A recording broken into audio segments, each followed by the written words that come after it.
नमस्कार दोस्तों, 20 अक्टूबर 2020 के डेली फाइनेंशियल न्यूज़ एनालिसिस में मैं प्रशांत मावानी आप सभी का हार्दिक रूप से स्वागत करता हूं। आज हमारे टेबल के ऊपर हैं 5 important topics. Nomura index business resumption index, काफ़ी पॉजिटिव आंकड़े यहां पर देखने को मिलते हैं। फेम 2 स्कीम के कुछ इंपॉर्टेंट फैक्ट्स के बारे में डिस्कशन करने वाले हैं। Festive demand outstrips supply.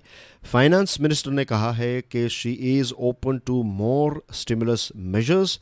और सीपीएसई के कैपेक्स टारगेट के बारे में बात करेंगे। नवरात्रि सेल चल रहे हैं हमारे सभी स्मार्ट कोर्सेज के ऊपर। आपको एक्स्ट्रा 5% डिस्काउंट दिया जा रहा है। इसको यूज़ करने के लिए you have to use Navratri 5 code.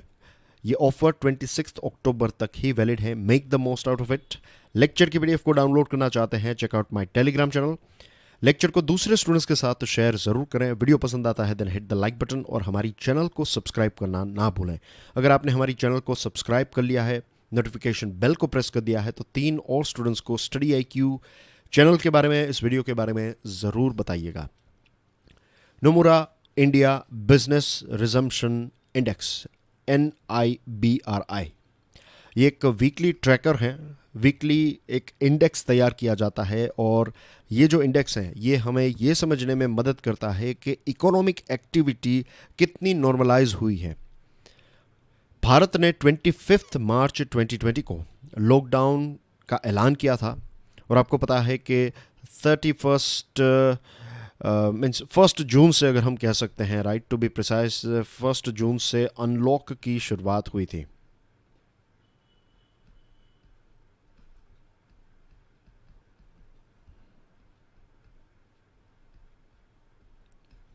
तो यू कैन काउंट मार्च का जो लास्ट वीक था, उसके बाद अप्रैल, मई, तो 2 महीने और 1 वीक, लगभग 9 वीक्स तक हमारा देश जो है वो लॉकडाउन में था। तो इसकी वजह से इकोनॉमी के ऊपर एक बहुत गहरी इम्पैक्ट आई है, जिसके बारे में हम सब जानते हैं। तो ये जो NIBRI है ये देखता है कि अनलॉक होने के बाद इकोनॉमिक एक्टिविटी कितनी नॉर्मलाइज हुई है।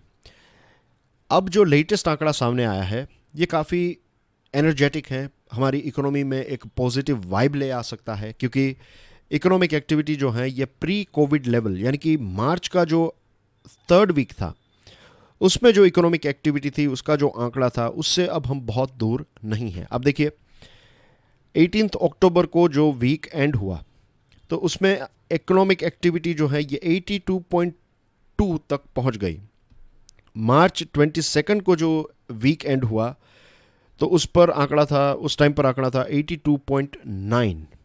लेकिन फिर भी इस रिपोर्ट ने, इस इंडेक्स ने, NIBRI ने ये बताया है कि we have to be bit careful here, क्योंकि ये एक फॉर रिकवरी हो सकती है। फॉर रिकवरी का मतलब ये है कि फिलहाल फेस्टिव सीजन की वजह से इकोनॉमिक राइज हमें देखने को मिला है, एक बूस्ट हमें देखने को मिला है। हो सकता है कि ये फेस्टिव सीजन खत्म हो जाए, उसके बाद फिर से एक बड़ा ड्रॉप देखने को मिल सकता है। तो we should be bit careful here. Government को भी, RBI को भी, जितने भी स्टेक होल्डर्स हैं उनको इस चीज़ को भी ध्यान में रखना होगा कि फिलहाल जो एक राइज है ये फेस्टिव सीजन की वजह से भी हो सकता है। इससे पहले कि हमने रिपोर्ट्स में हमने देखा था कि परचेजिंग मैनेजर्स इंडेक्स काफ़ी पॉजिटिव था, GST का कलेक्शन काफ़ी अच्छा हुआ है। इनफैक्ट प्री कोविड लेवल के आंकड़ों को भी क्रॉस कर दिया है GST कलेक्शन ने। ई-वे बिल्स काफ़ी जनरेट हुए हैं। रेलवे फ्रेट की बात करें तो उसमें भी लोडिंग कैपेसिटी जो है वो नियरली प्री कोविड लेवल तक पहुंच गई है।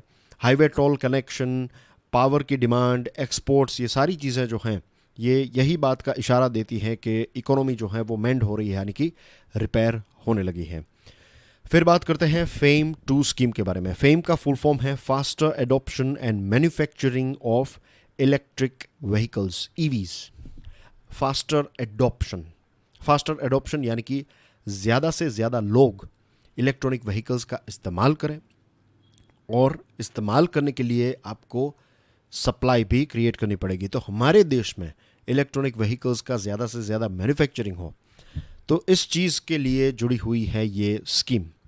फेज़ 1 जो है वो इतना सक्सेसफुल नहीं था। फेज़ 2 के आंकड़े भी इतने ज़्यादा उत्साहवर्धक नहीं हैं। ये सेंट्रल गवर्नमेंट की एक स्कीम है एंड मैंने जो पूरा इसका नाम है उसके ऊपर से ही आपको एनालिसिस इसका प्रोवाइड कर दिया कि it is about promoting electronic vehicles. ये कैसे किया जाता है? फेम 2 जो है इसमें भी डायरेक्ट सब्सिडी प्रोवाइड की जाती है कि अगर आप कोई व्हीकल परचेज करते हैं तो आपको सब्सिडी देगी सरकार। अगर कोई 10 लाख की कार है फॉर एग्जांपल, तो आपको सिर्फ 8 लाख रुपए पे करने हैं, 2 लाख रुपए जो है वो सरकार पे करेगी। This is just a rough example, ऐसा का कोई ऐसा फिक्स आंकड़ा मैं नहीं बता रहा हूँ। हर एक कार मॉडल के ऊपर, व्हीकल्स के ऊपर अलग अलग सब्सिडीज दी जाती है। This is just for your understanding. ये 10 लाख वाला जो एक आंकड़ा था, this is just for your understanding. मैं क्लैरिफाई इसलिए कर रहा हूँ क्योंकि कई बार स्टूडेंट को ये लगे कि ये 10 लाख रुपए की कार के ऊपर 2 लाख, तो ऐसा कोई फिक्स रेट नहीं है। लेकिन हाँ, सब्सिडी जो है वो डेफिनेटली प्रोवाइड की जाती है। अब 3 साल का ये जो फेज़ 2 प्रोग्राम है, इसके हाफ पॉइंट तक हम पहुंच गए हैं। तो यहाँ तक हमें ये लग रहा है कि जो टारगेट अचीव करना था उसका लगभग 2% भी हम अचीव नहीं कर पाए हैं। अप्रैल 2019 से लेकर लास्ट मंथ यानी कि अक्टूबर के एंड तक अगर आप देखें तो जितने पैसे सब्सिडी में प्रोवाइड करने थे उसका सिर्फ 2% ही ये फेम 2 के माध्यम से सरकार दे पाई है। फेज़ 2 जो है फेम का, इसमें 8,596 करोड़ रुपीस सरकार ने अलग से रखे हैं और ये जो 8,596 रुपीस है ये प्योरली सब्सिडी देने के लिए है। उसमें से सिर्फ 77.3 करोड़ रुपीस की ही सब्सिडी सरकार दे पाई है। तो इसके पीछे रीजंस क्या है? देखिए, कंज्यूमर पॉइंट ऑफ व्यू से मैं अगर आपको बताऊं तो सबसे बड़ा रीज़न है चार्जिंग स्टेशंस। आज बहुत सारे ऐसे लोग हैं जो इलेक्ट्रॉनिक व्हीकल्स के इम्पोर्टेंस को समझते हैं। इलेक्ट्रॉनिक व्हीकल्स में मेंटेनेंस कम है, पार्ट्स कम होते हैं, तो इसकी वजह से मेंटेनेंस का खर्च कम होता है।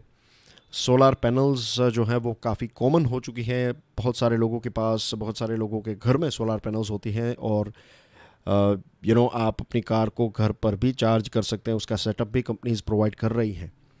लेकिन आप इस कार को बहुत दूर डिस्टेंस तक नहीं ले जा सकते क्योंकि हमारे देश में चार्जिंग स्टेशंस जो हैं वो उतने ज़्यादा एक्सपांड नहीं हो रहे हैं या फिर नहीं हुए हैं।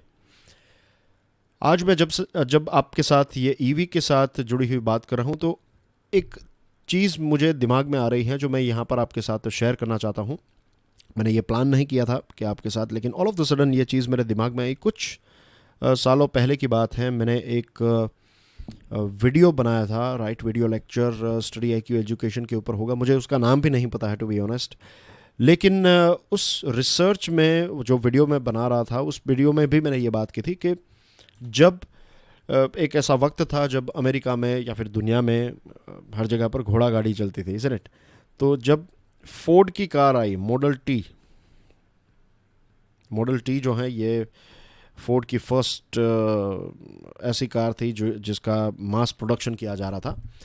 तो उस टाइम पर जो किराने की शॉप्स थी वहाँ पर डीजल मिलता था।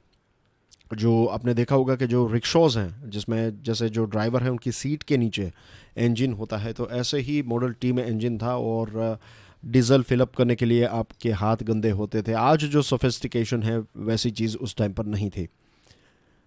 तब बहुत सारे लोगों का कहना था कि ये जो मशीन है, जो कार है, ये कभी सक्सेस नहीं होगी क्योंकि डीजल हर जगह पर अवेलेबल नहीं है। लेकिन जैसे ही कंपनीज ने पेट्रोल पंप्स या फिर डीजल पंप्स बनाने की शुरुआत की, वैसे ही कार का प्रोडक्शन भी बढ़ गया और कार की डिमांड और सप्लाई भी बढ़ गई। तो मुझे लगता है कि यहाँ पर कस्टमर का जो कॉन्फिडेंस है उसको बढ़ाने के लिए ज़्यादा चार्जिंग स्टेशंस क्रिएट करने होंगे, क्योंकि अगर आप चार्जिंग स्टेशंस क्रिएट करेंगे, लोगों के अंदर ये विश्वास पैदा होगा कि वो कहीं पर भी जाए उनकी कार जो है वो चार्ज हो जाएगी, तो फिर इसकी डिमांड बढ़ सकती है, ऐसा मुझे लग रहा है। दूसरा जो पॉइंट जो इंडस्ट्री के साथ जुड़े हुए लोग बताते हैं वो ये है कि सरकार ने ये फेम स्कीम जो है उसमें बहुत सारी कंडीशंस रखी है। एक तो कि आपकी कार जो है उसमें ज़्यादा से ज़्यादा लोकल पार्ट्स आपको यूज़ करने हैं। अब अगर यहाँ पर वो इंडस्ट्री डेवलप्ड नहीं है और आप लोकल पार्ट्स यूज़ करेंगे तो नेचुरली आप ज़्यादा पैसे पे करेंगे उस लोकल पार्ट्स के लिए, तो कॉस्ट जो है वो इसकी बढ़ जाती है। और दूसरा है परफॉर्मेंस क्राइटेरिया, ज़्यादा रेंज दी जाए, लेकिन आप कितनी भी रेंज दे, अगर नेक्स्ट पावर स्टेशन नज़दीक नहीं है तो फिर ये कार किसी काम की नहीं रहेगी, इज़न्ट इट? तो सरकार को इस चीज़ के ऊपर भी ध्यान देना चाहिए। 10,000 करोड़ रुपीस जो है ये टोटल बजट है। Don't confuse it with this 8,596, ये सिर्फ सब्सिडी का बजट है। टोटल 10,000 का बजट है और इसमें 10,000 करोड़ का बजट है और इसमें चार्जिंग स्टेशन इंफ्रास्ट्रक्चर और एडमिनिस्ट्रेटिव एक्सपेंसेस को भी कवर किया जाता है।